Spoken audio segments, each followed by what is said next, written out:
সেদিন মাঝরাতে হঠাৎ তুলিকা বায়না করেছো নাকি এখন কেক খাবে, তার সাথে বাড়ির সবার জন্য কেক আনতে হবে। তাই জন্য আমি চলে গেছিলাম নৈহাটি, ওখান থেকে কেক নিয়ে এসে প্রথমে মায়ের হাতে একটা প্যাকেট দিয়ে দিলাম। আর এসে দেখছি মা রাতে খেতে বসে পড়েছে, মানে এত রাত হয়ে গেছিলো আমার আসতে।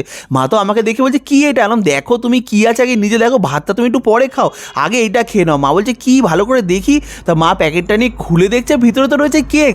মা তো কেক দেখে খুব খুশি হয়, তার থেকেও বেশি খুশি হচ্ছে বাবা। বাবা দেখছো কত খুশির মনে তাকিয়ে আছে। মা আর বাবা কিন্তু এরকম পেস্ট্রি টাইপের কেক খুব একটা খায়নি, তাই জন্য কিন্তু তুলিকা বাড়ির সবার জন্য আনতে বলেছিল। এখানে দুটো বাবাকে আর মাকে দিয়ে দিলাম। এবার ওপরে আমি আর তুলিকা সুন্দর করে খেয়ে নেবো। আর মা খাওয়ার আগে বলছে তুই খেয়ে জানো, হ্যাঁ আমি খেয়েছি বলে। তারপর দেখি মা কোথায় উঠছে, উঠতেই দেখি বাবা চলে গেলো বাবার কাছে। প্লেটে করে আগে বাবাকে সুন্দর করে সাজিয়ে দিয়ে দিল। দেখছো এখনও কত প্রেম, নিজে খাওয়ার আগে বাবাকে খাইয়ে দিচ্ছে।